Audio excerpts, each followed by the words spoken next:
श्री गणेशाय नमः। ओम श्री सरस्वत्यै नमः। ओम श्री गुरुभ्यो नमः। वंशि विभूषित करान नवनीरदामा पीतांबरा दरुणबिंब फलाधरोष्ठा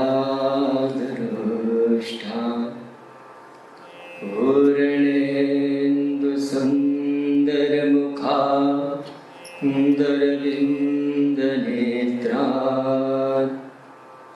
कृष्णात् परं किमपि तत्त्वमहं न जाने। कृष्णत्वदीयपदपङ्कजपञ्जरान्ते अद्यैव मे विशतु मानसराजहंस। प्राणप्रयाण समये कफवातपीतैः कण्ठावरोधनविधौ स्मरणं कुतस्ते। वक्रतुण्ड महाकाय सूर्यकोटि समप्रभा निर्विघ्नं कुरु मे देव सर्वकार्येषु सर्वदा। सच्चिदानन्दरूपाय विश्वोत्पत्त्यादिहेतवे तापत्रयविनाशाय श्रीकृष्णाय वयं नमः। वासनात् वासुदेवस्य वासितं भुवनत्रयं सर्वभूतनिवासोऽसि वासुदेव नमोऽस्तुते। नमोऽस्तुते व्यासविशालबुद्धे फुल्लारविन्दायतपत्रनेत्र येन त्वया भारततैलपूर्णः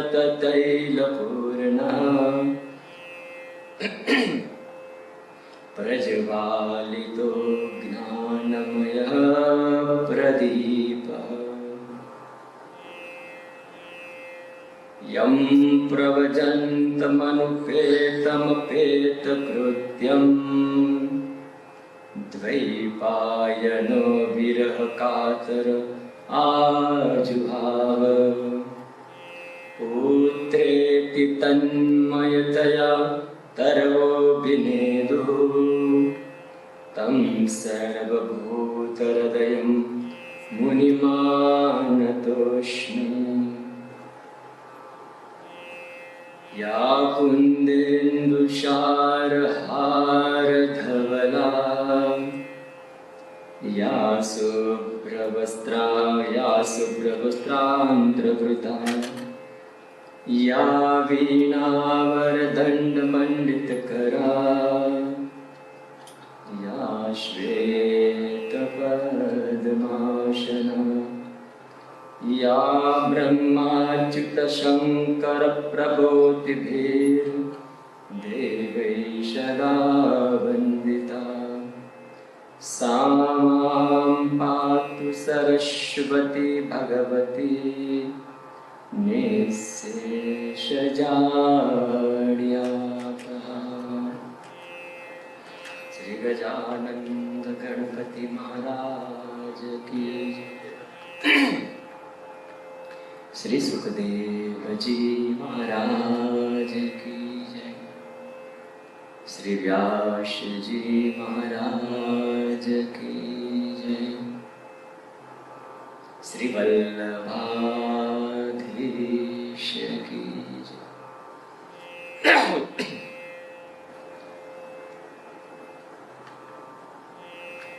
करारविन्दे नपदारविन्दं मुखारविन्दे विनिवेशयन्तम् वटस्य पत्रस्य पुटे शयानं बालं मुकुन्दं मनसा स्मरामि। श्रीकृष्ण गोविन्द हरे मुरारे, हे नाथ नारायण वासुदेव। जिह्वे पिबस्वा मृतमेतदेव, गोविन्द दामोदर माधवेति। विक्रेतु कामा किल गोपकन्या,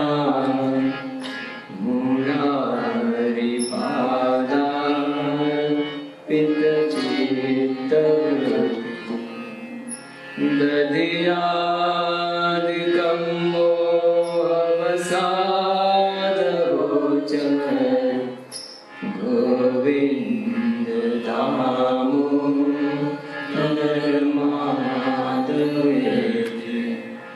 गृहे गृहे गोपवधूकदम्बा, सर्वे मिलित्वा समवाप्य योगम्। पुण्यानि नामानि पठन्ति नित्यम्, गोविन्द दामोदर माधवेति। सुखं शयाना निलये निजेपि, नामानि विष्णु प्रवदन्ति नर्ता। ते निश्चितं तन्मयतां व्रजन्ति, गोविन्द दामोदर माधवेति। जिह्वे सदैव भज सुन्दराणि, नामानि कृष्णस्य मनोहराणि। समस्तभक्तार्तिविनाशनानि, गोविन्द दामोदर माधवेति। सुखावसाने इदमेव सारम्, दुःखावसाने इदमेव केवलम्। देहावसाने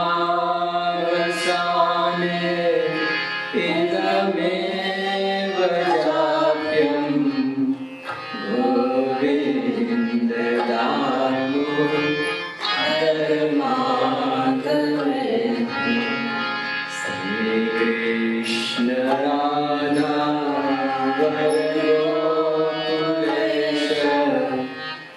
वल्लभ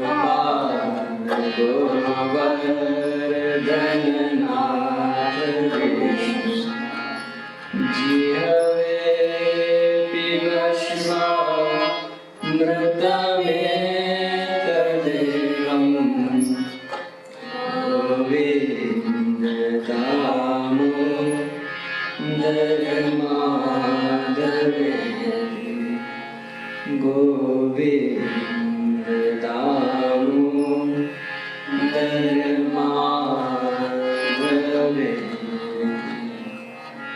बोलिए श्री कृष्ण कन्हैया लाल की श्री द्वारिकाधीश की श्री गोवर्धन नाथ की जय। ओम नमो भगवते वासुदेवाय नमः।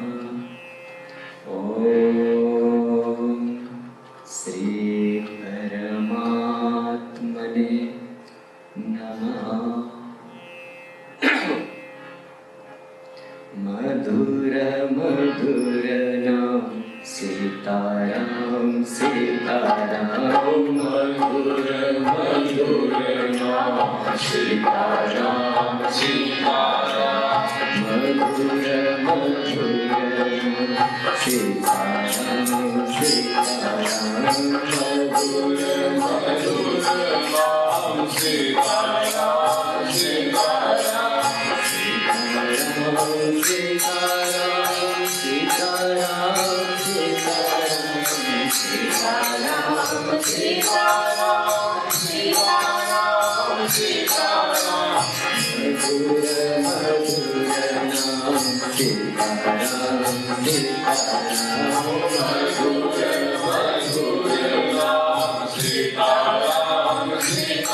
सीताराम मधुर मधुर नाम सीताराम सीताराम मधुर मधुर नाम सीताराम सीताराम मधुर मधुर नाम सीताराम सीताराम मधुर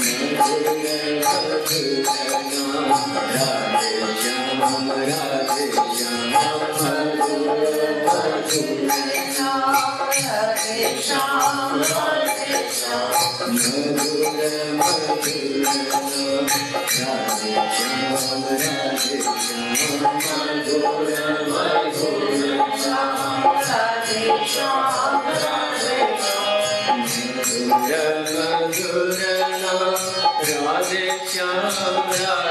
श्याम मधुर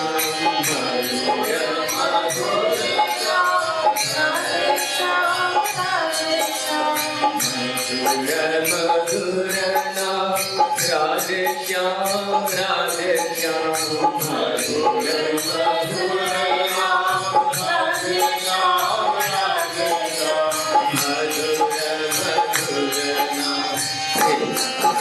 श्याम मधुर मधुर नाम राधे श्याम राधे श्याम मधुर मधुर नाम सीताराम सीताराम मधुर मधुर नाम राधे श्याम राधे श्याम मधुर मधुर नाम सीताराम सीताराम मधुर मधुर नाम राधे श्याम सीताराम मधुर मधुर नाम राधे श्याम राधे श्याम मधुर मधुर नाम राधे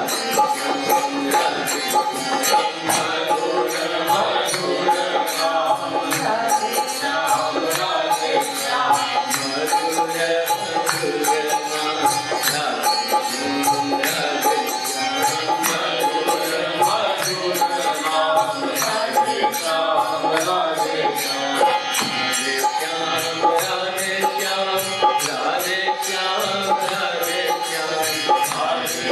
श्याम राधे श्याम राधे श्याम राधे श्याम राधे श्याम राधे श्याम राधे श्याम राधे श्याम राधे श्याम राधे श्याम राधे श्याम राधे श्याम मधुर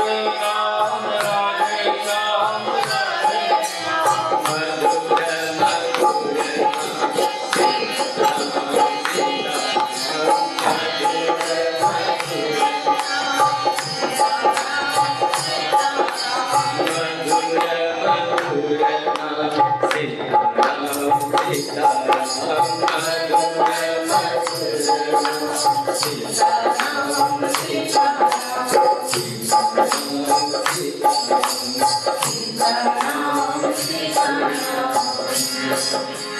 द्वारिकाधीश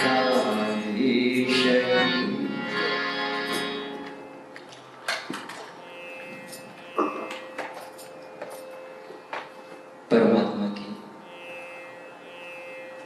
कृपा से और भक्तों के दृढ़ संकल्पों से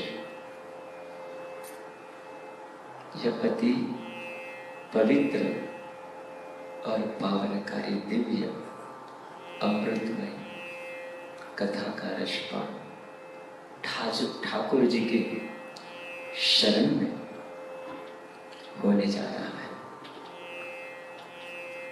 और वह भी पवित्र समय में। वैसे तो उत्तर भारत में श्रावण मास पूर्णमासी के दिन हो गया, पश्चिम में जैसे गुजरात है अभी भी श्रावण मास चल रहा है।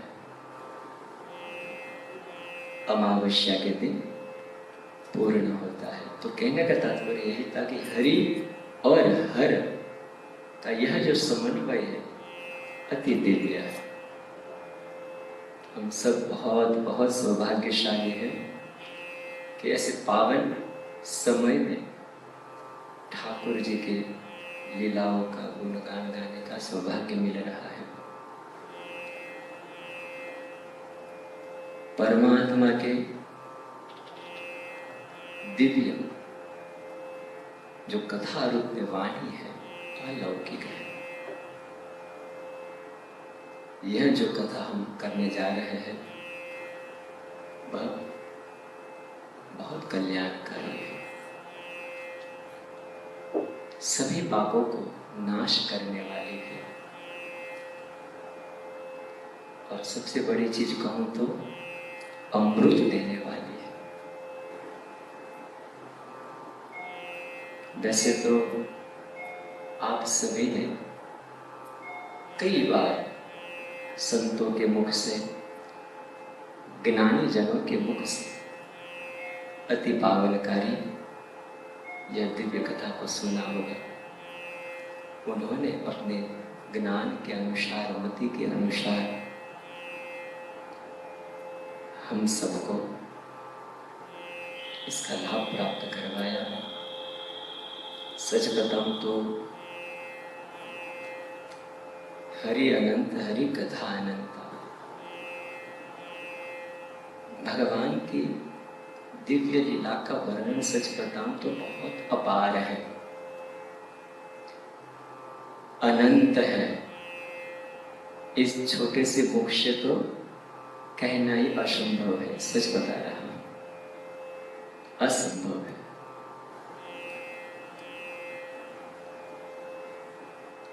सच कहूं तो यदि आप ऐसा समझते हैं कि मैं बहुत ज्ञानी हूं तो मैं बिल्कुल ज्ञानी नहीं हूं। पहली बात,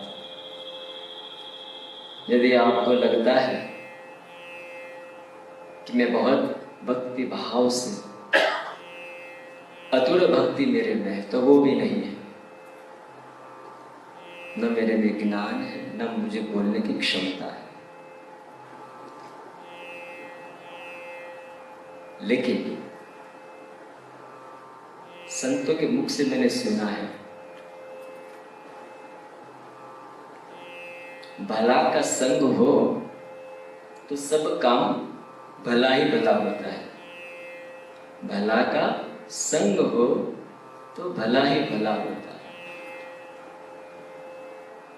इसलिए ना मेरे और आपके, हम सभी के, जो भी हमारे माता पिता थे वो पहले यही सोचते थे संग कैसा है। हम भी हमारे बच्चों का जो है संग देखते हैं, अच्छा संग तो है ना। तो संग अच्छा हो तो सब भला ही भला होता है। परमात्मा की कृपा से मुझे यह सौभाग्य मिला है कि 3 दिन तक प्रभु के लीलाओं का वर्णन करूं। तो आज मेरे साथ जो है भगवान है, और भगवान का साथ रहा तो जरूर इस वाणी में दिव्यता जरूर आएगी।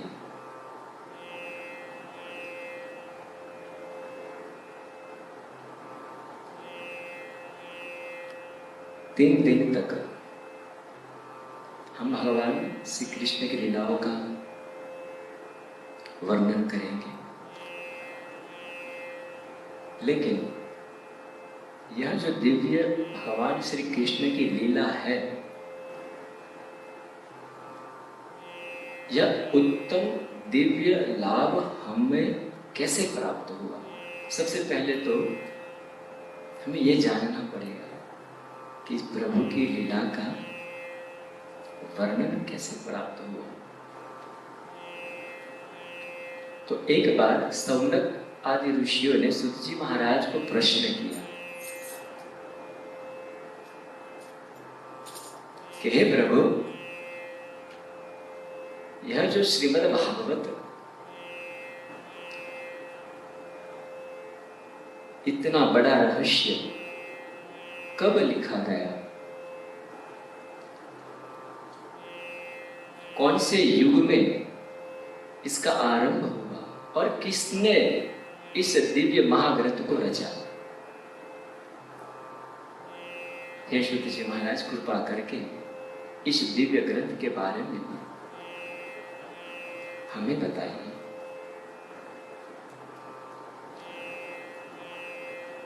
द्वापर युग में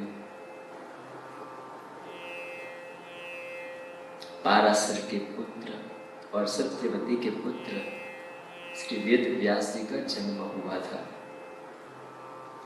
श्री वेद व्यास जी भूत और भविष्य को जानने वाले थे,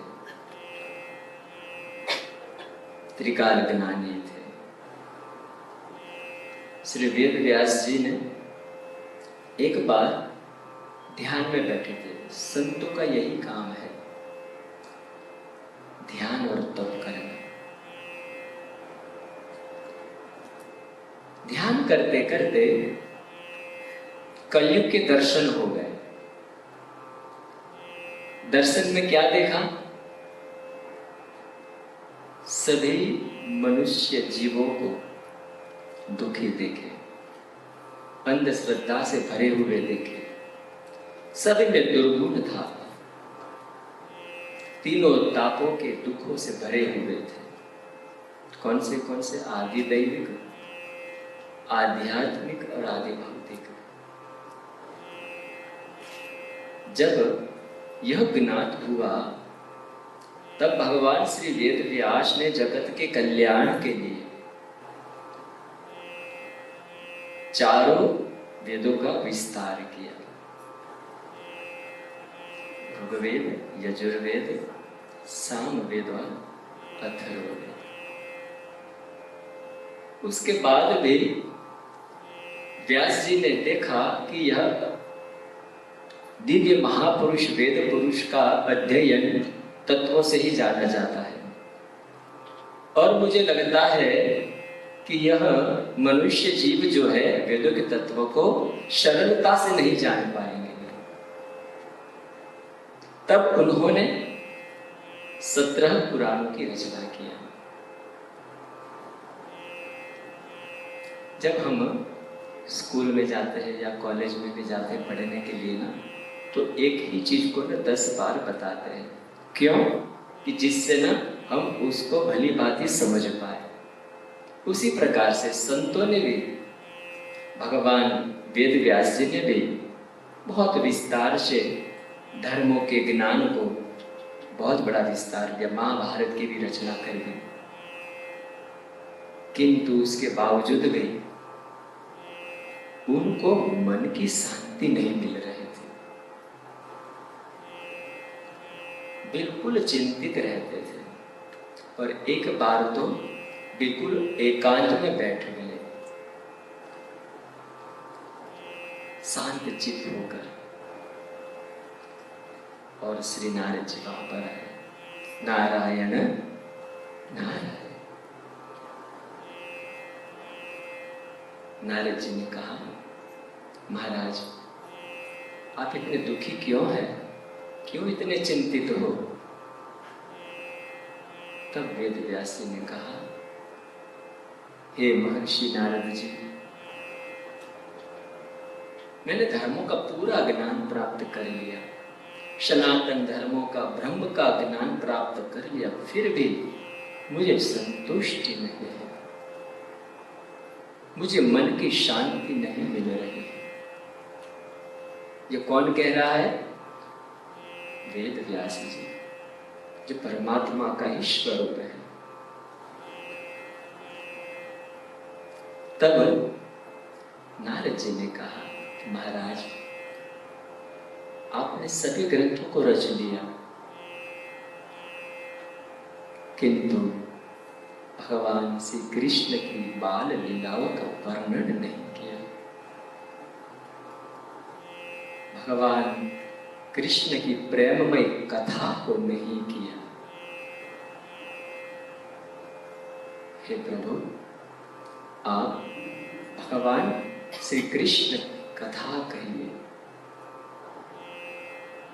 इसके बाद में जब नारद जी का इनके साथ संवाद हुआ, तब नारद जी ने भी अपने चरित्र की बात कही। मैंने कहा ना कि कथा तो बहुत अथाह है,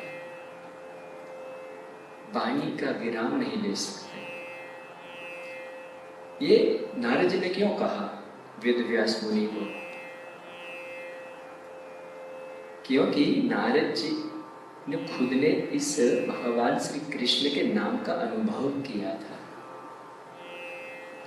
उन्होंने अपने पूर्व जन्म की बात बताई वेद व्यास महाराज जी को कि महाराज, पूर्व काल में मैं एक ब्राह्मण कुल में जन्म लिया, एक दासी कि वहां मेरा जन्म हुआ, और बचपन में ही मेरे पिताजी गुजर गए। माँ ने मुझे बड़ा किया, और मेरी माँ जो थी दासी थी, तो वह ब्राह्मणों के घर में काम करती थी। मेरा सौभाग्य मुझे प्राप्त हुआ कि मैं जहां पर रहा था वहां संतों की मंडली आ रही थी, संतों का सत्संग मुझे प्राप्त हुआ। मैंने अभी कहा ना आपको कि संग यदि अच्छा हो तो भला ही भला होता है। नारद जी को संग मिल गया, गुरुओं से दीक्षा मिली, मंत्र मिला है। कौन सा मंत्र? अब मैं आपको बता दूं कि जब जब भी भगवान की लीला का वर्णन होता है, कथा का वर्णन होता है ना, तो मुख से हरिस्मरण करना चाहिए। ओम नमो भगवते वासुदेवाय। यह मंत्र नारद जी को मिला, भगवान जगदाधार। और नारद जी ने अपना पूरा जीवन संतों के साथ बिताया, संतों का समागम हुआ, अच्छा ब्रह्म ज्ञान प्राप्त हुआ। लेकिन मां साथ में थी, कारणवशात एक सर्प ने मां को दंश दे दिया। मां भगवान के धाम तो चली गई। फिर नारद जी उत्तर दिशा की ओर, जंगल की ओर जाकर तप और ध्यान में लग गए, क्योंकि उनको संतों का समागम मिला था। अब एक चीज भी बता दूं कि संत का अर्थ क्या है। संत किसको कहते हैं? तो बहुत एक अच्छी कवि ने बात कही है जो समझने वाले हैं। क्या लिखा है? परोपकाराय फलन्ति वृक्षः, परोपकाराय पदन्ति नद्यः, परोपकाराय दुहन्ति गाय, परोपकारार्थ मिदं शरीर। कहने का तात्पर्य यह है, संत का मतलब है हमेशा सबका भला सोचना, पूरा जीवन जो है परोपकार में बिताना। नदी भी खुद का कभी पानी नहीं पीती है, हमेशा नदी का पानी और सब लोग ही प्राप्त करते हैं। वृक्ष भी खुद तप रहा है सूर्य के ताप से, लेकिन उसकी छाया नहीं ले रहा, उसके फल को कभी नहीं खाता और ही खाते हैं। परोपकाराय दुहंती गाय है, गाय भी कभी अपना दूध नहीं पीती, लेकिन जगत को वह दूध दे देती है। तो इन सब का जो शरीर है ना, वो परोपकारी है। मेरा कहने का तात्पर्य यही था कि संत का मतलब है कि परोपकारी जीव। ये जो भी है, वृक्ष है, संत है, गाय है, गौ मैया है, यह सब का जो शरीर है ना, वो परोपकारी है, खुद के लिए नहीं है। तो जब मैं नारद जी की बात करता हूं, उन्होंने भगवान के साक्षात्कार किए, प्रत्यक्ष दर्शन किए। भगवान ने केवल और केवल झांकी बताई थी उनको। फिर नारद जी ने कहा कि प्रभु, केवल आप झांकी दे के वापस क्यों जा रहे हैं? तब भगवान ने कहा कि अभी आपकी भक्ति दृढ़ नहीं हुई। फिर अगले जन्म में प्रभु की कृपा से दर्शन को प्राप्त हुए। और फिर नारद जी ने व्यास जी को कहा कि उसके बाद में भगवान की कृपा प्राप्त करके फिर मैं तीर्थाटन करने लगा, भगवान के नाम का गुणगान सब में बांटने लगा। तो हे वेद व्यास जी महाराज, अब भगवान की लीला करें। फिर नारद जी वहां से निकल पड़े। वेद व्यास मुनि जी ध्यान में बैठे हैं और भगवान के साक्षात्कार उन्होंने किया। भगवान के अद्भुत दिव्य साक्षात्कार करके दर्शन किया। दर्शन करने के बाद में भगवान ने श्रीमद् भागवत रूपी यह अद्भुत ग्रंथ को रचा। श्रीमद् भागवत,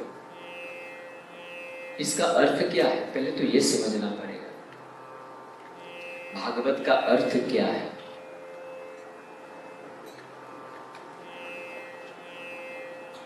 बहुत अच्छा श्लोक है, समझने वाला है।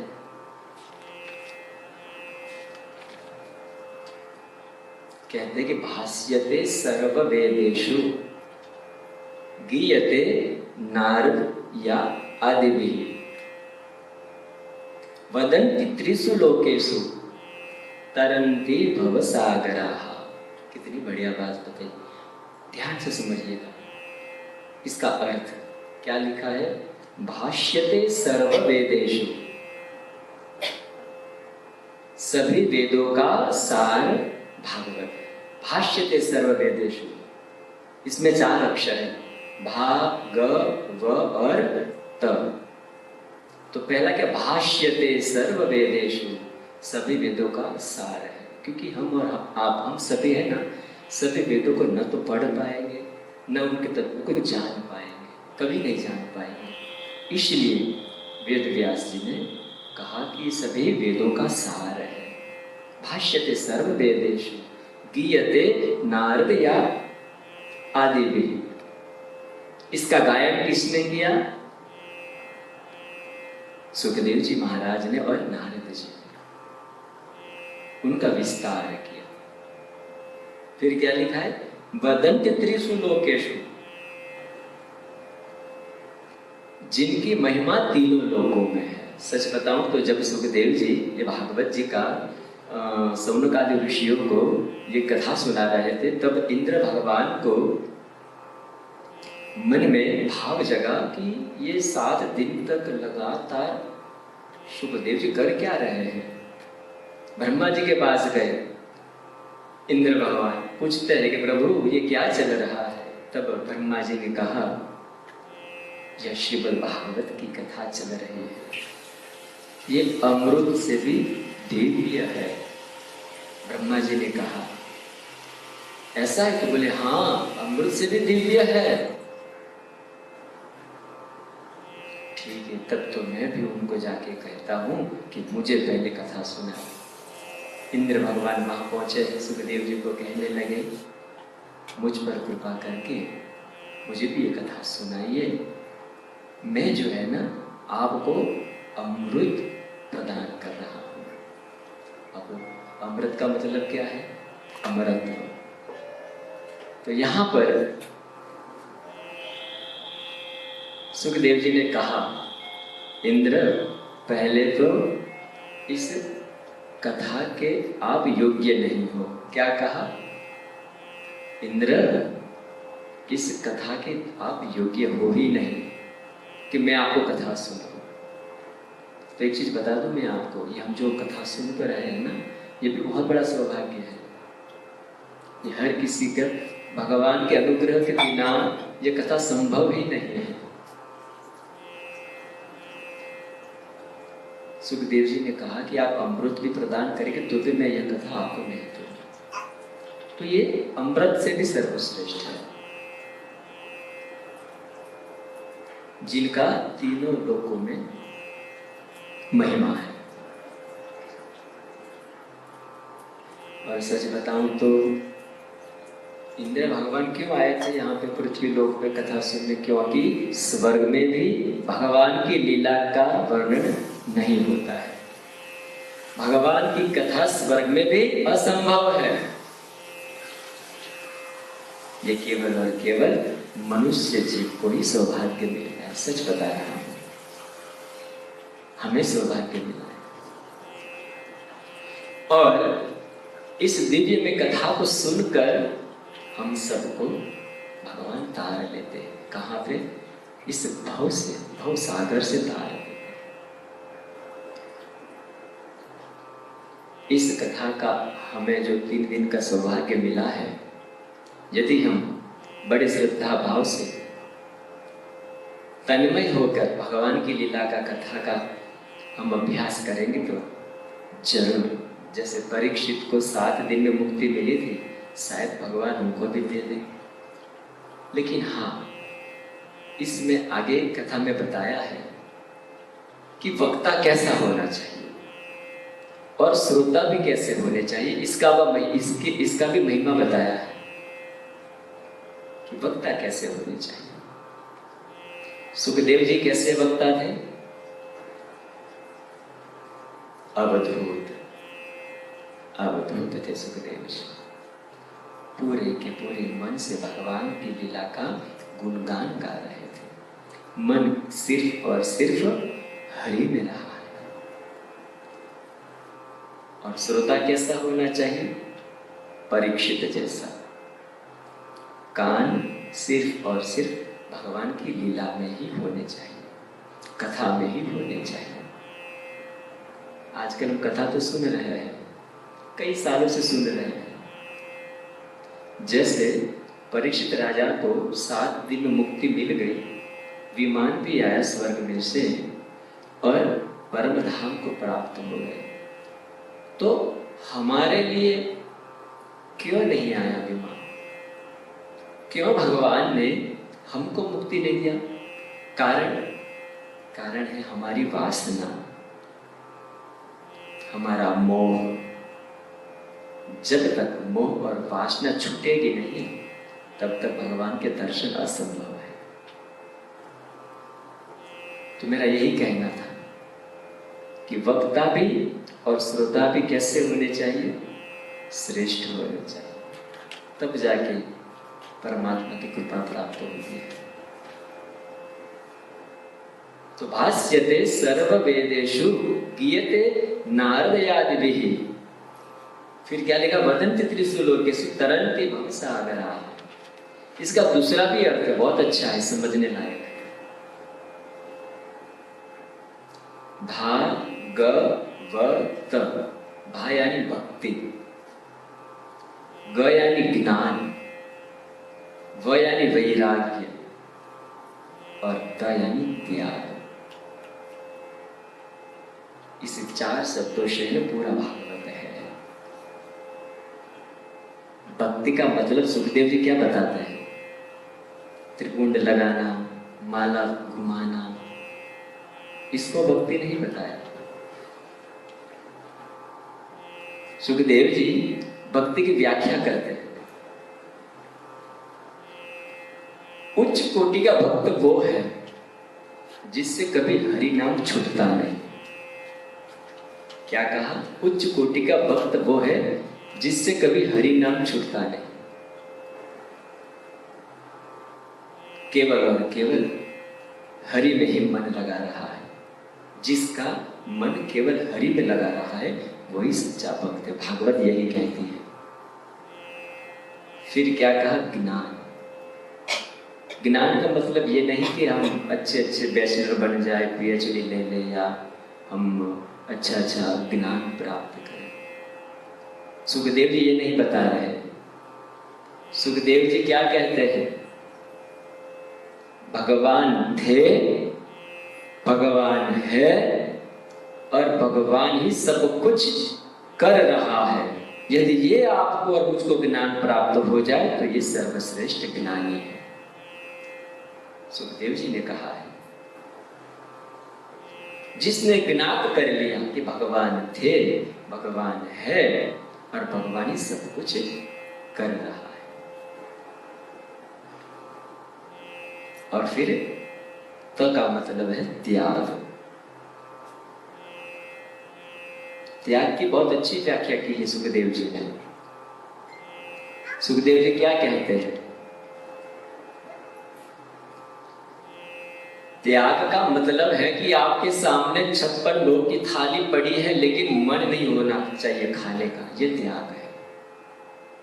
लाखों का ढेर पैसों का पड़ा है लेकिन मन पैसे में ना हो, ये त्याग है।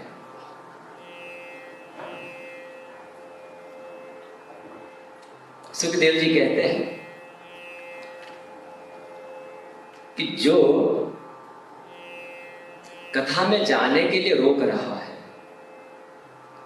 जो मंदिर में जाने के लिए रोक रहा है, जो सत्संग में नहीं जाना इसलिए रोक रहा है,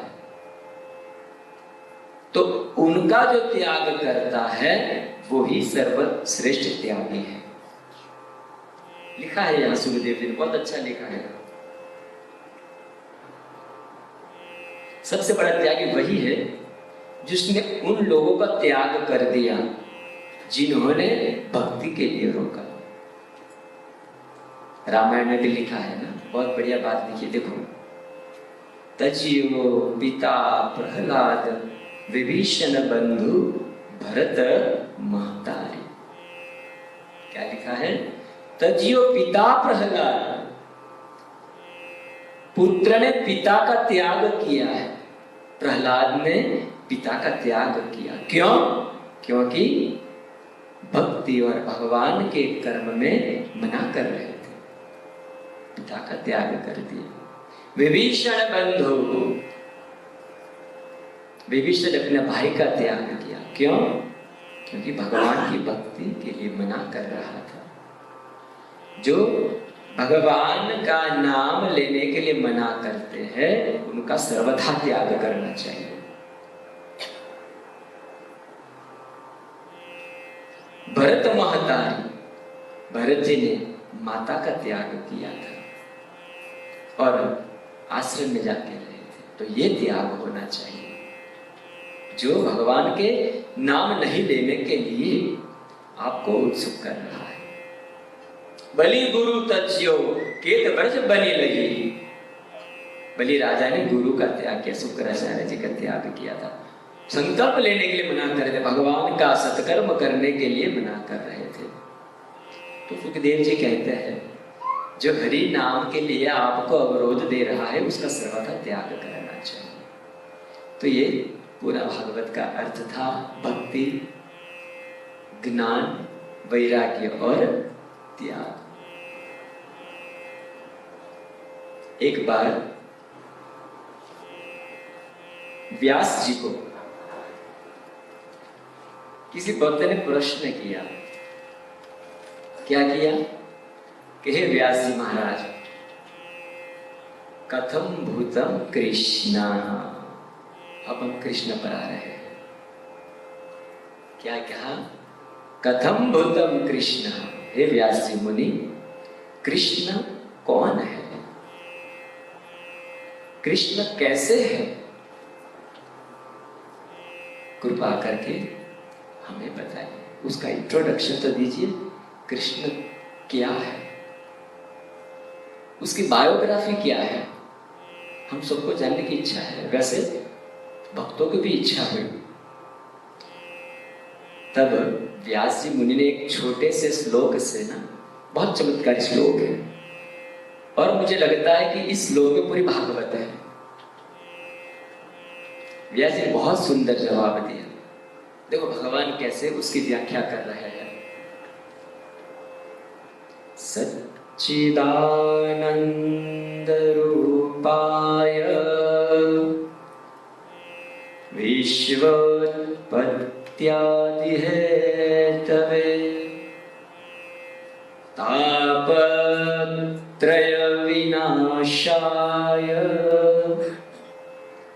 श्री कृष्णाय वयं नमः, श्री कृष्णाय वयं नमः। व्यास जी महाराज क्या कहते हैं? सच्चिदानंद रूपाय। देखिए भगवान के इस श्लोक में तीन सामर्थ्य बताए, तीन चीज बताई है। एक, भगवान का स्वरूप कैसा है। दूसरा, इस श्लोक में कहा भगवान का स्वभाव कैसा है। और तीसरा, उनका सामर्थ्य कैसा है। इनका जवाब दिया है।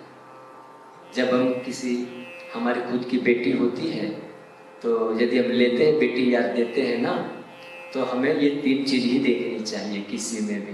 क्या क्या देखना चाहिए? एक तो स्वरूप, एक स्वभाव और एक सामर्थ्य। तो यहां पर वेद व्यास जी महाराज कहते हैं कि इनका स्वरूप कैसा है? सच्चिदानंद रूपाय। कैसा स्वरूप है? सत्य, चित और आनंद स्वरूप। अच्छा, इसमें थोड़ी सी हमें है ना अपने आप को कंपेयर करना है भगवान से। हमारा शरीर कैसा है? तो कहा हमारा शरीर पंच महाभूतों से बना है।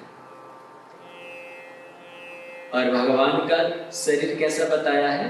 सत्य, चित्त और आनंद स्वरूप। भगवान, इसका मतलब ये हुआ कि भगवान हमारे जैसे नहीं है। अग्नि, पृथ्वी, वायु, जल, आकाश, इनसे उनका शरीर नहीं है। देखो यही समझना है, आगे और भी समझेंगे। तो पहला स्वरूप क्या बताया? सत्य। सत्य यानी एग्जिस्टेंस, सत्य यानी नित्य, सत्य यानी सच, सत्य यानी जो कभी नाश न होने वाला, जो कभी खत्म न होने वाला, जो हमेशा सच है। वेद व्यास जी कहते हैं कि सत्य स्वरूप परमात्मा, परिपूर्ण सत्य से पूर्ण जो है वो भगवान श्री कृष्ण है।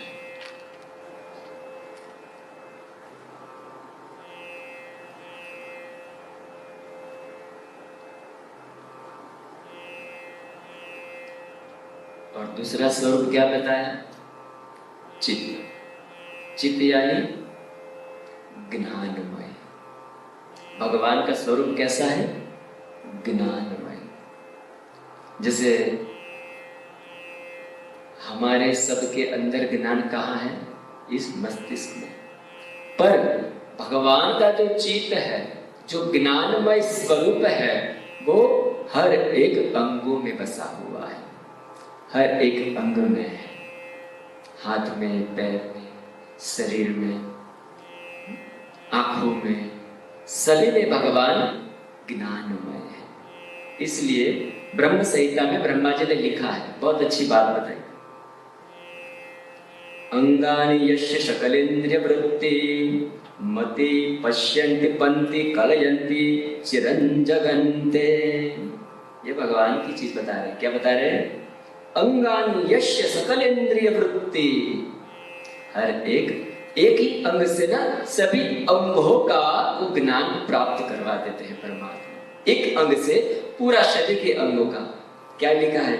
अंगानि यस्य सकलेन्द्रिय वृत्ति मंति पश्यन्ति पंति कलयन्ति चिरंजगन्ते। भगवान श्री कृष्ण के प्रत्येक अंग, एक अंग सभी अंगों का काम कर लेते हैं। चित यानी ज्ञान, चित यानी ज्ञान। भगवान कैसे है? ज्ञानमय स्वरूप है। और तीसरा क्या बताया? आनंद, सत्य, चित और आनंद। भगवान का शरीर आनंदमय है। अखंड आनंद वासुदेव सरस्वती महाराज ने इसकी बहुत अच्छी व्याख्या की आनंद की। वो क्या कहते हैं? उनकी कल्पना थी कि आनंद क्या है। तो कहते हैं कि जब हम कोई कुल्फी बनाते, गर्मी में तो खानी चाहिए लेकिन ठंडी में नहीं खानी चाहिए, तो उसके लिए ना सभी चीजों का हम मिश्रण करते हैं। मिश्रण करके फिर उनको रात को हम उनको क्या करते हैं ना, फ्रीजर में फ्रोजन कर देते हैं। फिर दूसरे दिन क्या होता है, वो जितनी भी चीजें थी वो घनीभूत हो गई। घनीभूत का मतलब एक हो गई, कट्ठन हो गई, ये कह सकते हैं ना, कुल्फी खाने लायक बन गई। वैसे ही अखंडानंद सरस्वती जी महाराज कहते हैं, इस ब्रह्मांड के जितने भी आनंद है, इन सभी आनंदों को इकट्ठा करके, कोटि कोटि ब्रह्मांडों के आनंद को इकट्ठा करके, वैसे तो फ्रिज हमारा कम पड़ जाए, बड़ा चाहिए उसके लिए क्योंकि ब्रह्मांड बड़ा है। इन सभी आनंदों को इकट्ठा करके जब हम उनको फ्रीज में रख दे, फ्रोजन कर दे, और जब वो एक घनीभूत बन जाती है, तब जो आनंद होता है ना, वह आनंद परमानंद का है।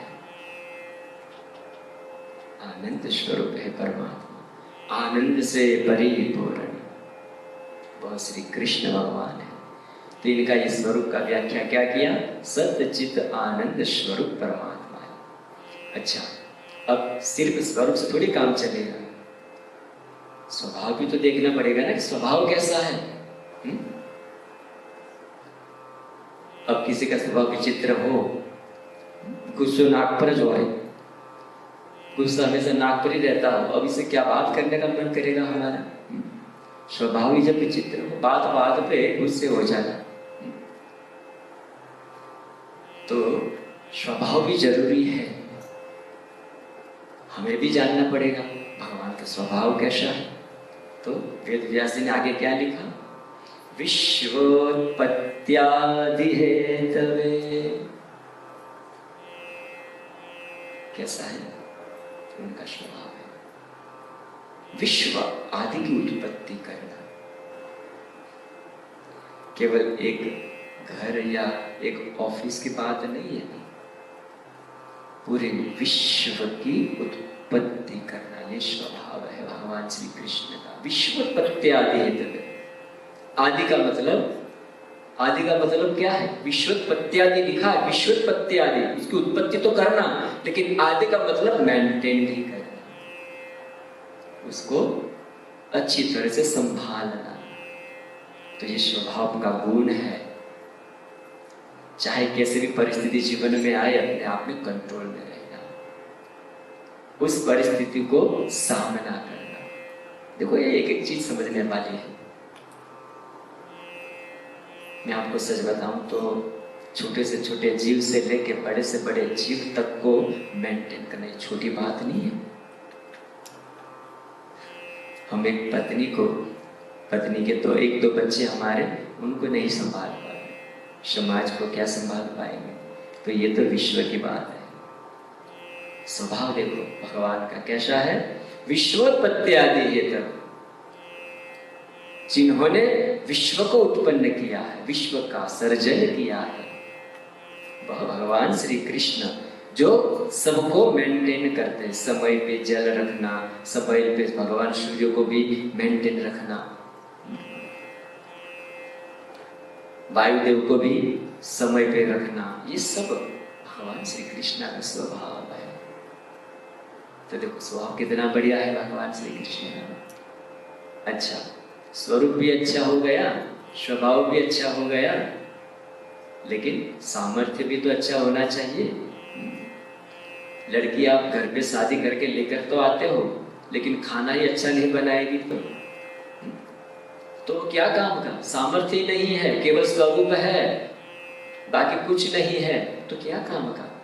तो सामर्थ्य भी होना जरूरी है हमारे अंदर, जो भगवान में है। तो क्या सामर्थ्य बताया भगवान का? तो लिखा है तापत्रय विनाशाय श्री कृष्णाय वयं नमः। क्या लिखा है? तापत्रय विनाशाय। ताप यानी पाप, त्रय यानी तीन प्रकार के दुखों का विनाश करना है। तो भागवत जी में वेद व्यास ने 3 पाप बताए। कौन से? आदि दैविक, आध्यात्मिक और आदि भौतिक। ये 3 प्रकार के दुख है इस संसार में। तापत्रय विनाशाय श्री कृष्णाय वयं नमः। वैसे तो 3 दुख नहीं है इस जीवन में, 3 लाख भी है, 3 करोड़ भी दुख होंगे इस संसार के। दुख आपको सुनने को मिलेगा, अनेक प्रकार के दुख है, लेकिन भगवान ने क्या किया? इन सभी दुखों का समन्वय इन 3 ताप के अंदर रख दिया। तापत्रय विनाशाय। सबसे पहला कौन सा है? आदि दैविक दुख। अच्छा, आदि दैविक दुख क्या है? तो कहा कि जो देव के द्वारा दुख प्राप्त होता है वो आदि दैविक दुख है। कैसा? सुनामी आ गई,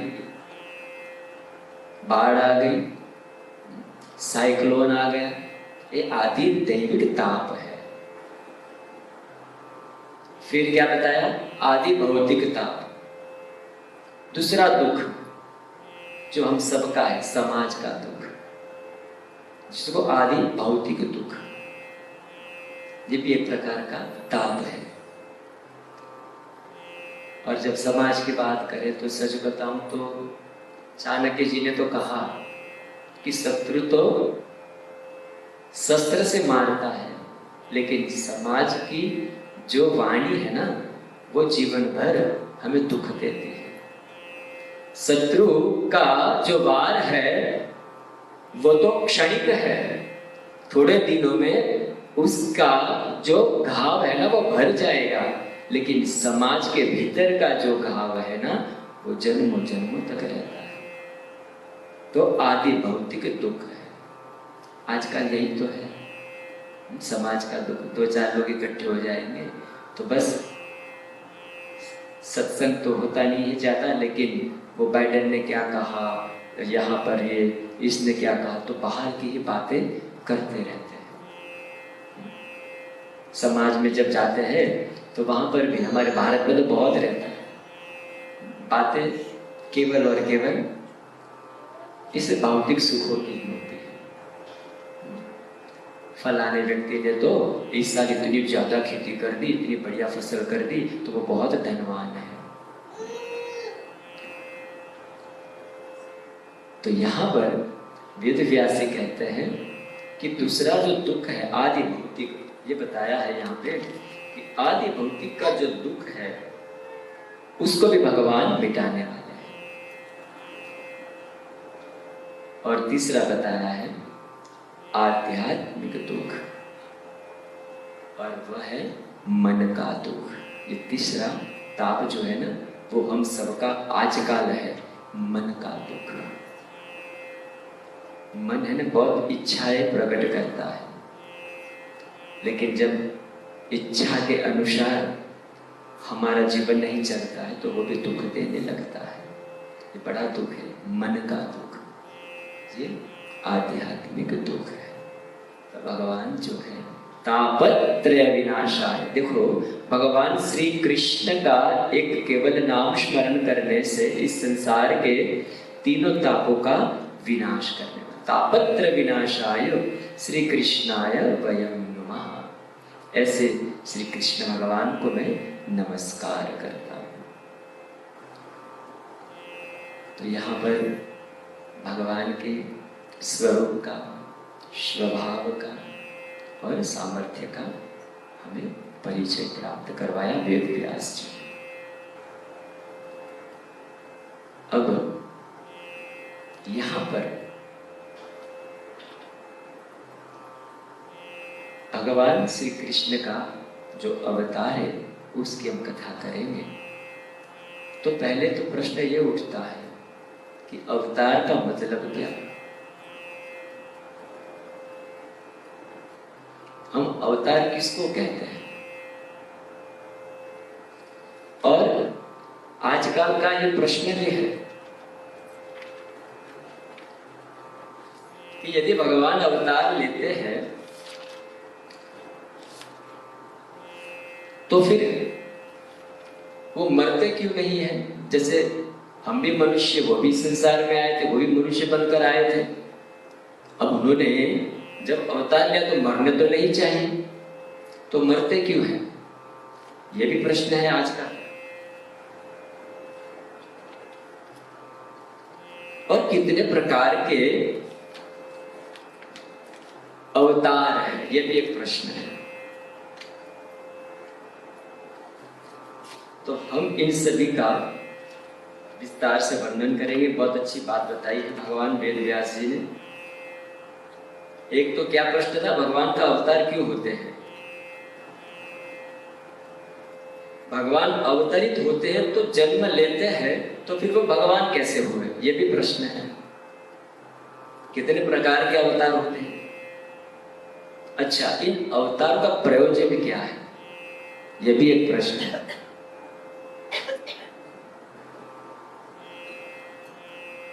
तो वैसे तो देखा जाए तो आप और मैं हम सब जानते हैं कई प्रकार के भगवान के अवतार हैं, लेकिन भगवान का विस्तार से वर्णन जो है यही कह सकते हैं कि हरि अनंत, हरि कथा अनंता।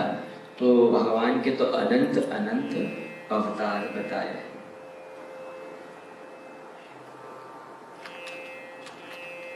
आज का ये प्रश्न, मॉडर्न जो जमाना है उसमें ये प्रश्न होते रहते हैं कि भगवान, और धर्म में तो एक ही भगवान है, तो हमारे धर्म में इतने सारे अवतार क्यों? ये भी प्रश्न उठते हैं। इस सब का जवाब दिया है भगवान।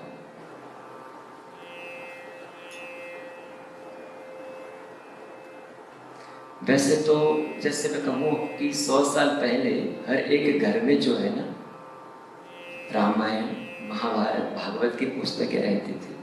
हर एक के घर में नित्य पाठ होता रहता था।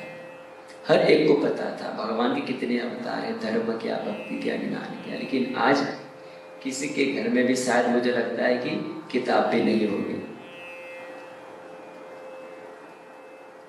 और यहाँ पर लिखा है, बहुत अच्छी बात लिखी है भागवत जी के लिए।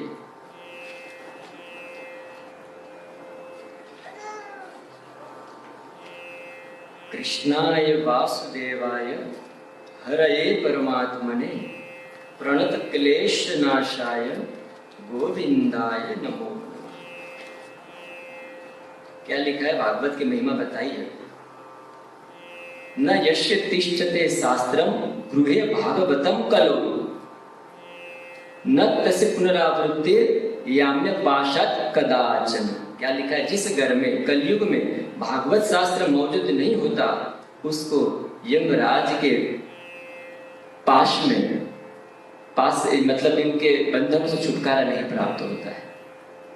ये भागवत जी कहते हैं। क्या कहते हैं? न यस्य तिष्ठते शास्त्रम गृहे भागवतम कलो, कलयुग के अंदर न तस्य पुनरावृत्ति याम्य पाशात कदाचन।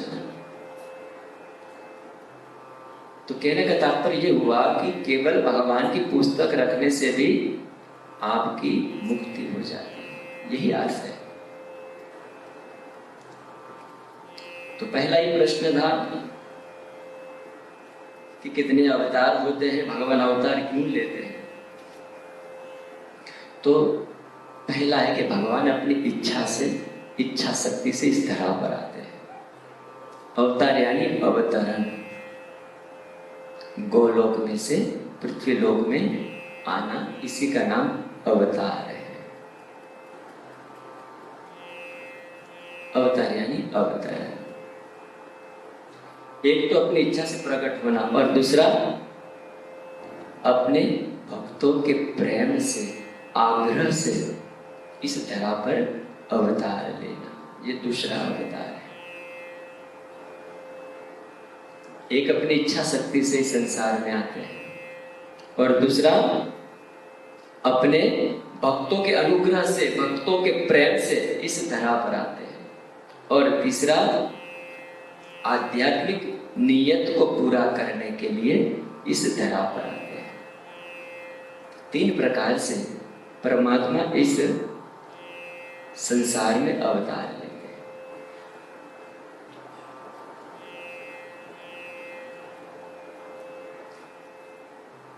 आध्यात्मिक नियत का मतलब क्या होता है ना, क्योंकि दो तो हमें पता चल गया, लेकिन जो आध्यात्मिक नियत है यानी हर युग में भगवान अवतार धारण करते हैं, यह आध्यात्मिक नियत बताया है।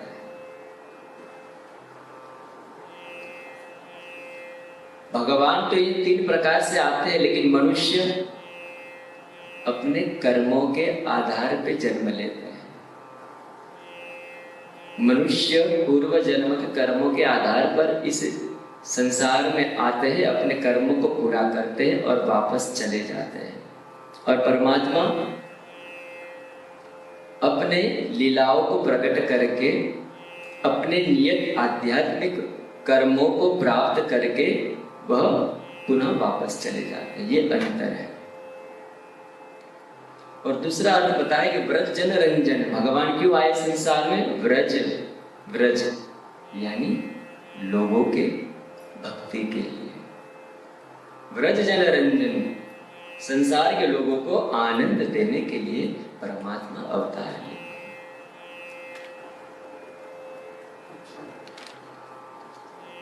और भगवत गीता जी में भी भगवान ने बहुत अच्छी बात बताई इस जन्म के लिए। क्या कहते हैं भगवान? जन्म कर्म च मे दिव्यम मेवं यो वेति तत्त्वतः त्यक्त्वा देहं पुनर्जन्म नैति भामिति सोऽर्जुन। क्या कहते हैं भगवान? जन्म कर्म च मे दिव्यम मेवं यो वेति तत्त्वतः। हे अर्जुन, मेरे जन्म और कर्म दिव्य है, अर्थात अलौकिक है। इस प्रकार जो मनुष्य तत्व से मुझे जान लेता है वह शरीर को पुनः प्राप्त नहीं करता, किंतु मुझे ही प्राप्त हो जाता है इस तत्व को जानने के बाद में। तो भगवान का यही कहना था कि जन्म कर च मे दिव्यम मेवं यो वेति तत्त्वतः त्यक्त्वा देहं पुनर्जन्म नैति भामिति सोऽर्जुन। इसलिए भगवान के जन्म और कर्म को समझना है। भगवान विभु है, विभु। विभु का मतलब है एक से सब प्रकट होना, इस संसार को प्रकट करना। भगवान कहते हैं कि विभु।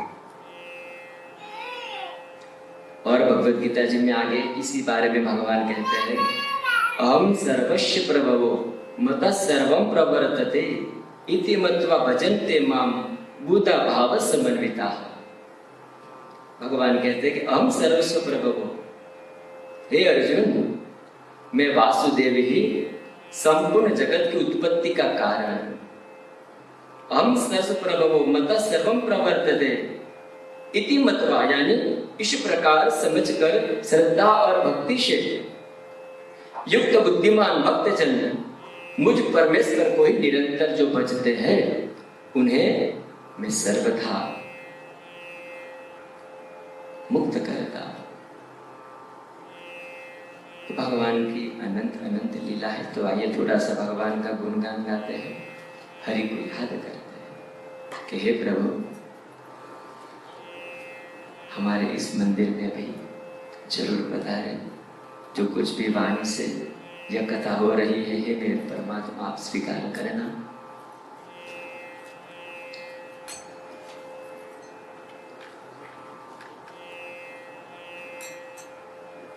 बाल मुकुंदा जय नंद लाला, कृष्ण कन्हैया मुरली वाला। बाल मुकुंदा जय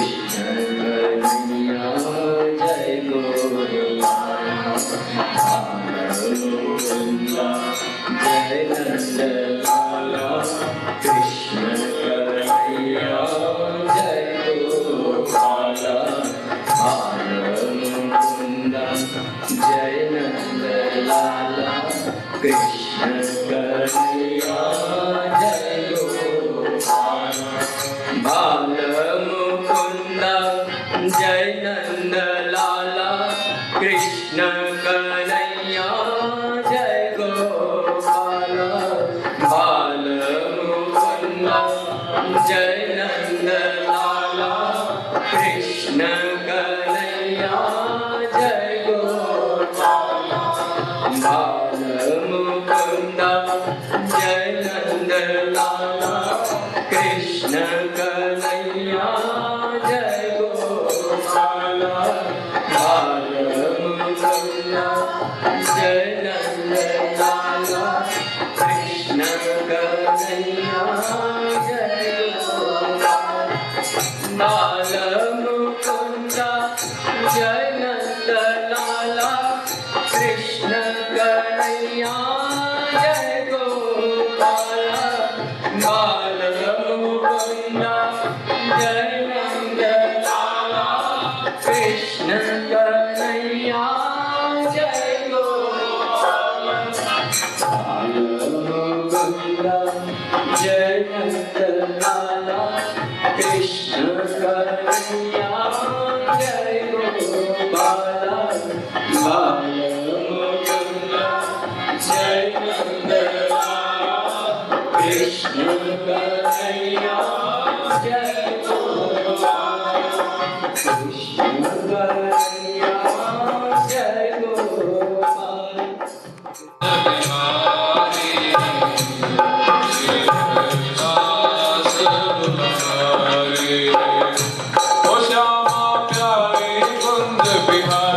जय जय श्री हरिदास।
हरिदास दुलारी श्यामा प्यारे कुंज बिहारी ओ श्यामा प्यारी कुंज बिहारी जय जय श्री हरिदास दुलारी श्यामा प्यारे कुंज बिहारी ओ श्यामा प्यारे कुंज बिहारी जय जय श्री हरिदास दुलारी। सभी गाइए श्यामा प्यारे कुंज बिहारी जय जय श्री हरिदास दुलारी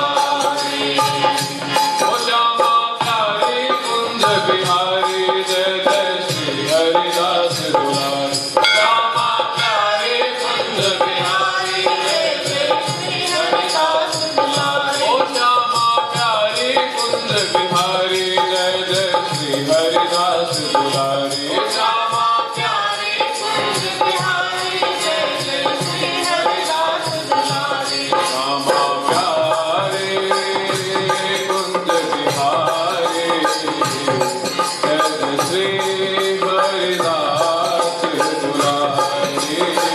दुलारी श्यामा प्यारे कुंज बिहारी जय जय श्री हरिदास दुलारी ओ जय जय श्री हरिदास दुलारी जय जय श्री हरिदास दुलारी बोले राधा रमण लाल की जय। 6 प्रकार के अवतार बताते हैं भागवत जी में। पहला अवतार पुरुष अवतार। पुरुष अवतार में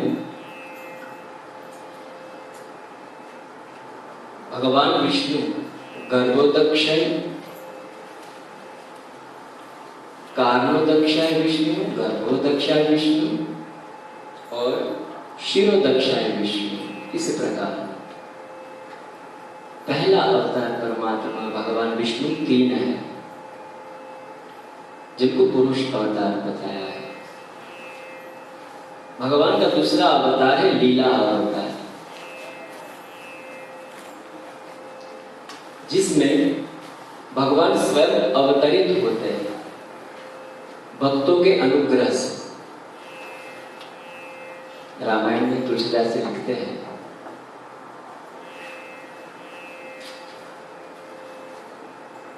हरि व्यापक सर्वत्र समान पर्यंत प्रकट हुए तेजा। भगवान प्रेम से प्रकट होते हैं। तो दूसरा अवतार लीला अवतार है, जिसमें भगवान स्वयं अवतरित होते हैं, जिसमें माता पिता का साथ भी है, जैसे कृष्ण अवतार करेंगे। व्रत जन रंजन भक्तों के लिए, भक्तों को आनंद देने के लिए भगवान लीला करते हैं। गोपियों के साथ में बाल लीला, तरुण लीला, रास लीला आदि भगवान इस लीला अवतार में करते हैं। तो दूसरा अवतार है लीला अवतार। तीसरा अवतार है मनवंतर अवतार। हमारा 1 वर्ष यानी देवों का 1 दिन होता है। हमारे यहाँ के 365 दिन का 1 वर्ष होता है, तो देवों का 1 दिन होता है। वैसे देवों के 12,000 वर्ष, देवों के 12,000 दिन जब होता है तब 1 युग बनता है। देवों के 12,000 दिन जब होते हैं तब 1 सतयुग बनता है, युग बनता है। फिर आगे लिखा है, जब ऐसे हजारों युग होते हैं तब 1 कल्प होता है।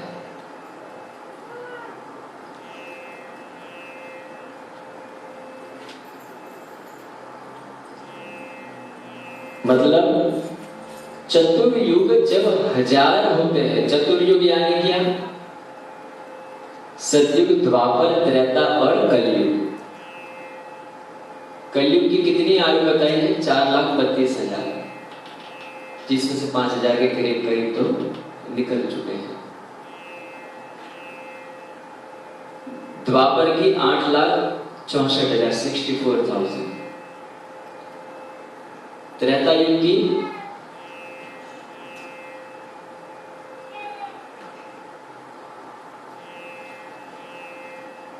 12,96,000 और सतयुग की आयुष्य कितनी थी? 17,28,000। तो इन चारों युगों का जब हम आयुष्य देखते हैं तो 43,20,000 होते हैं। तो सुखदेव जी क्या कहते हैं? चतुर्युग, ऐसे चतुर्युग सहस्त्र युग जब होते हैं तब एक कल्प होता है, यानी ब्रह्मा का एक दिन होता है। दिन की बात कर रहा हूं, 12 आवर्स, ओनली 12 आवर्स।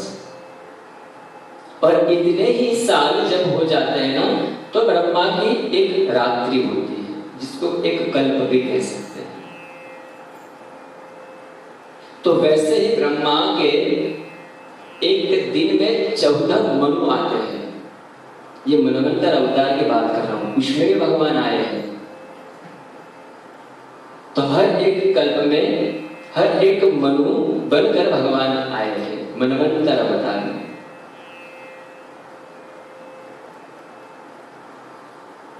और चौथा है युग अवतार।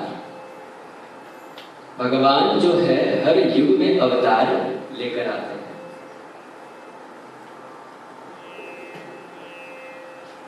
और पांचवा है गुण अवतार। यह जो गुण अवतार है, जैसे यहाँ पर एक ब्रह्मांड है, वैसे अनेक ब्रह्मांड है। तो यहाँ पर जैसे ब्रह्मा, विष्णु और महेश, हमारे जो 3 देव हैं, वह जो है यह गुण अवतार में आते हैं। हर एक ब्रह्मांड जब खत्म होता है तो भगवान वापस इस पूरे ब्रह्मांड को बनाने आते हैं। ध्यान से सुनिएगा, इस सृष्टि को बनाने के लिए गुण अवतार लेकर तीनों पुरुष के अवतार में ब्रह्मा, विष्णु और महेश, जैसे हम जानते हैं कि ब्रह्मा सृष्टि का उत्पत्ति करने वाले हैं, विष्णु पालन करने वाले, शिव जो है संहार करने वाले। तो हर ब्रह्मांड में भगवान अवतार लेते हैं, ऐसे अनंत ब्रह्मांड है। और छठा अवतार है सत्यावेश अवतार, यानी किसी भी जीव में विशेष शक्ति प्राप्त करके परमात्मा इस धरा पर आते हैं। इसको सत्यावेश अवतार कहा है। जैसे नारद जी है, पृथु महाराज है, तो ये सत्यावेश अवतार है, भगवान के अनंत अवतार है। लेकिन इन सब में श्रेष्ठ राम अवतार और कृष्ण अवतार है।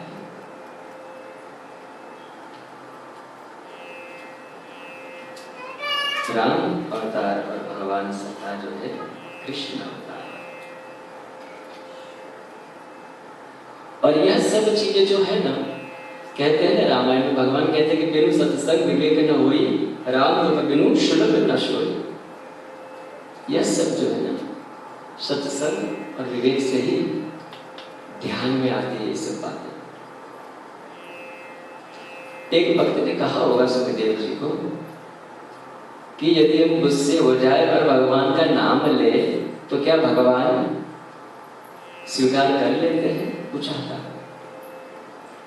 प्रेम में, भक्ति में तो हम बात करते हैं, भगवान की भक्ति भी कर लेते हैं, कीर्तन भी करते हैं, लेकिन जब गुस्से में हो जाए और भगवान को याद करें तो क्या भगवान स्वीकार करते हैं? तब कहा है, रामायण कहती है, तुलसी मेरे राम को रिज बजोया खीज, भोम पड़ा जाने से भी उल्टा सीधा बीज। तुलसी जी कहते हैं,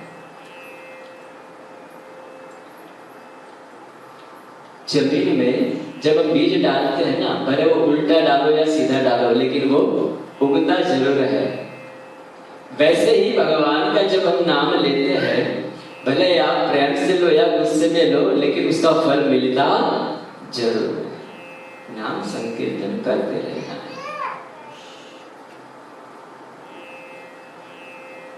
और आगे व्यासी कहते हैं कि हर कोई कर्म जब हम करते हैं ना, तो पहले भगवान का नाम लेकर आरंभ करना चाहिए।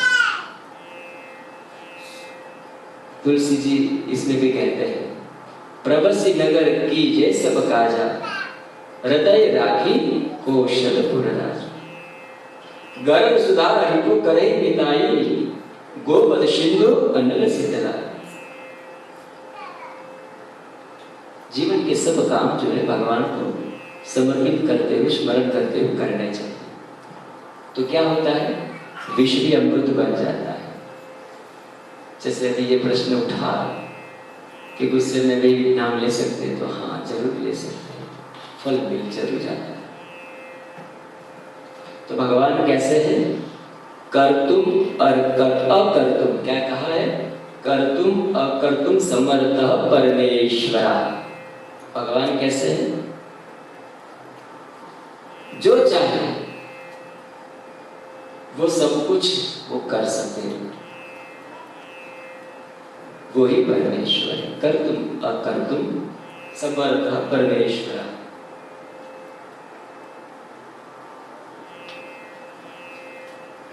जब हम किसी कथा में जाते तो कथा का महत्व क्या है ये बताया है। तो कहते कि कथा करने वाला और कथा सुनने वाला दोनों के अंदर किसी भी प्रकार का जो है ना भान न रहे, केवल हरि का ही ध्यान रहे, तो वह कथा कल्याणकारी है। शरीर यहाँ पर हो, मन कहीं और हो, तो कहा कि कथा करने वाला भी और सुनने वाला भी कभी उसका भान ही न रहे कि मैं कहाँ विराजमान हूँ, तो वह कथा जो है ना वो बहुत फलदायी है, वो कथा आनंद देने वाली है।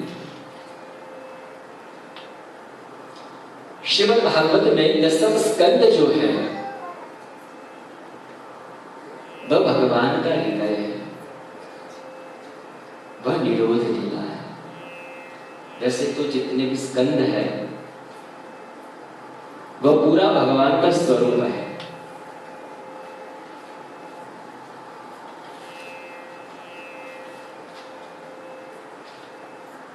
तो यहाँ जो 12 स्कंद है इसमें पूरा का पूरा भगवान का स्वरूप बताया है। पहला जो स्कंद है वह भगवान का दक्षिण चरणारविंद है, प्रथम स्कंद भागवत जी कहते हैं। द्वितीय स्कंद भगवान का वाम चरणारविंद है। तृतीय स्कंद भगवान का दक्षिण बाहु है।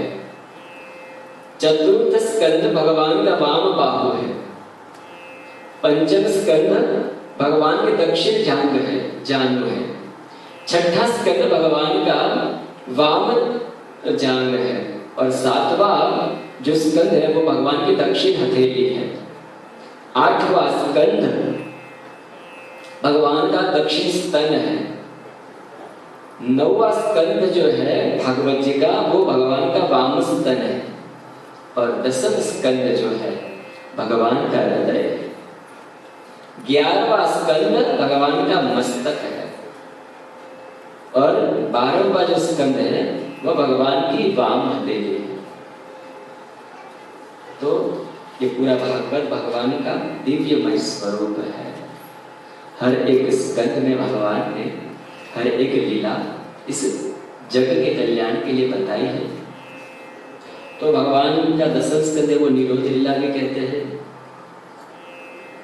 और कहते कि संसार का मोह छूट जाए और भगवान में प्रबल भक्ति हो जाए, इसी का नाम निरोध लीला है। ये 10वें स्कंद में भगवान क्या कहते हैं, संसार का मोह छूट जाए और भगवान में प्रबल भक्ति आ जाए, वह निरोध लीला।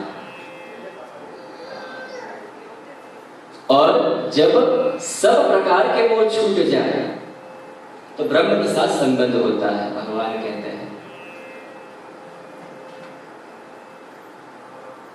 तो भगवान की जो है लीलाएं है, कल से बहुत अच्छी तरह से 2 दिन हम उनके जन्म के आरंभ से, वैसे तो हम सोमवार को ही भगवान का जन्माष्टमी का उत्सव मनाएंगे हर्षोल्लास से, पर बस कल से जो है भगवान की जो लीलाएं हैं उनका गुणगान हम करेंगे।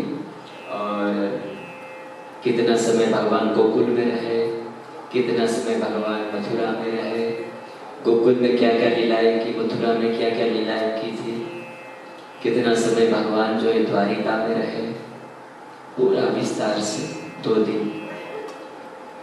जो भी भगवान ने लीलाएं की। मैंने कहा कि 7 दिन भी सप्ताह के लिए भी बहुत कम होते हैं, तो आज इसीलिए हमने थोड़ा सा जो है भागवती के बारे में और भगवान का स्वभाव, उनके बारे में, अवतरण के बारे में थोड़ा सा हमने आज ज्ञान प्राप्त किया। और क्यों भागवत जी का स्मरण परमात्मा ने शुरू किया, जब भी हमने देखा तो कहते हैं कि भगवान की कल से जो लीलाएं हुई है वह बहुत अद्भुत है। और सच बताऊं तो भगवान कृष्ण की कथा सुनने से अम्बरीश जैसी भक्ति प्राप्त होती है। भगवान जो अम्बरीश थे, भगवान के बहुत बड़े भक्त बने हैं, तो कहते हैं कि अद्भुत भगवान की दिव्यमय यह लीला को सुनकर अम्बरीश राजा भी बहुत बड़े भक्त बन चुके हैं। इसलिए कहते हैं कि कृष्ण कथा सभी रसों का समन्वय है। कृष्ण कथा सभी रसों का समन्वय, इसलिए कहते हैं कि पिबत भागवतम रसालय, पिबत भागवतम रसालय। तो यह भगवान श्री कृष्ण की जो कथा है वह बालक जो है, बच्चा है जो उसको आनंद देने वाली है, युवान जो है उनको ज्ञान देने वाली है, और जो बुजुर्ग है उनको भक्ति देने वाली है। दिव्यमय भगवान की श्री कृष्ण लीला का हम कल से बहुत बड़े भाव से हर एक भगवान की लीला का, उनका रहस्य को समझते हुए हम गुणगान करेंगे। तो थोड़ा सा कीर्तन करके हम भगवान की कथा का यहाँ पर विराम देंगे। तो आइए भगवान का थोड़ा स्मरण करते हैं। बोलिए द्वारिका धीश भज राधे गोविंदा रे पद रे, भज राधे गोविंदा, भज राधे गोविंदा रे पद रे, भज राधे गोविंदा, भज राधे गोविंदा रे पद रे, भज राधे गोविंदा, भज राधे गोविंदा, भज राधे गोविंदा। जो कि सारी दुनियादारी झूठा तेरा मेरा है, झूठी सारी दुनियादारी झूठा तेरा मेरा है। अजर के चल चलेगा जो की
जय सचिया जोता वाली माता त्वारी सदा जय।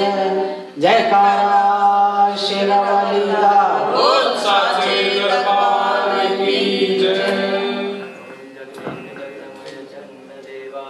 स्थानि धर्माणि प्रथमान्याशन् देहनाकं महिमानः सचन्त जत्र पूर्वे साध्याः सन्ति देवाः नानासुगन्धिपुष्पाणि यथा कालोद्भवानि च पुष्पाञ्जलिं मया दत्तं गृहाण परमेश्वर।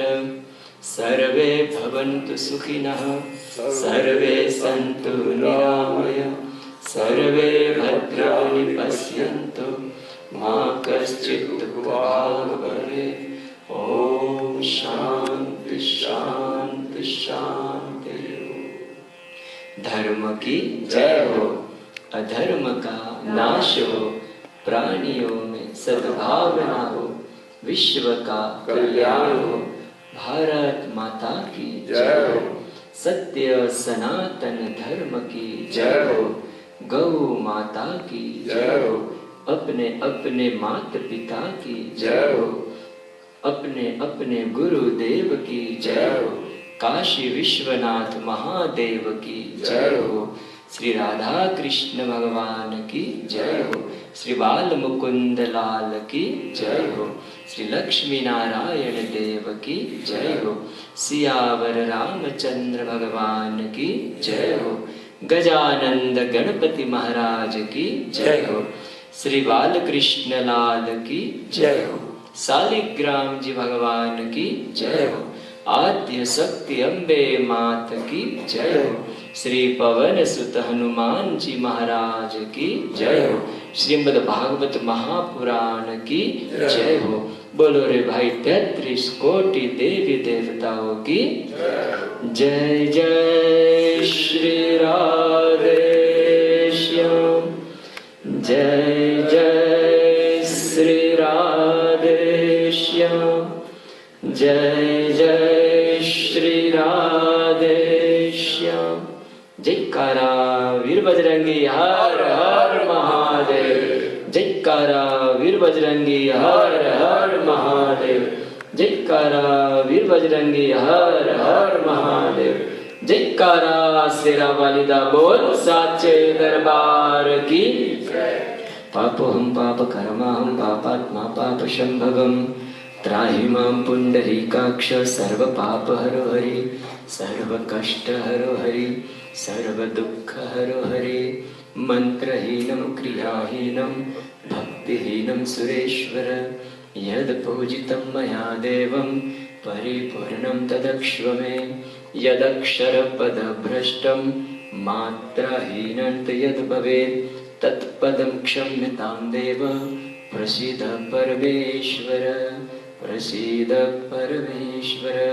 ओम पूर्णमदः पूर्णमिदं पूर्णात् पूर्णमुदच्यते, पूर्णस्य पूर्णमादाय पूर्णमेवावशिष्यते, पूर्णमेवावशिष्यते। ओम भूर्भुवस्सुः गणपत्यादि स्थापित देवी देवतायै नमः।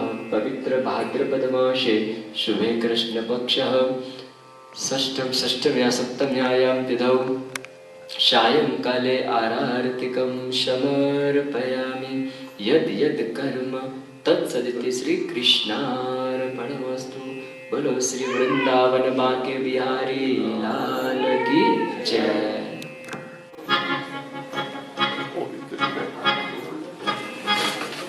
तेरा मेरा रिश्ता पुराना,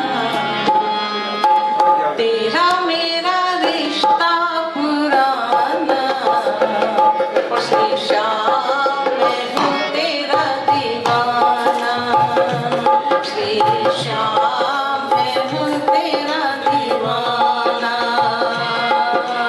तेरा मेरा रिश्ता पुराना, तेरा मेरा रिश्ता पुराना,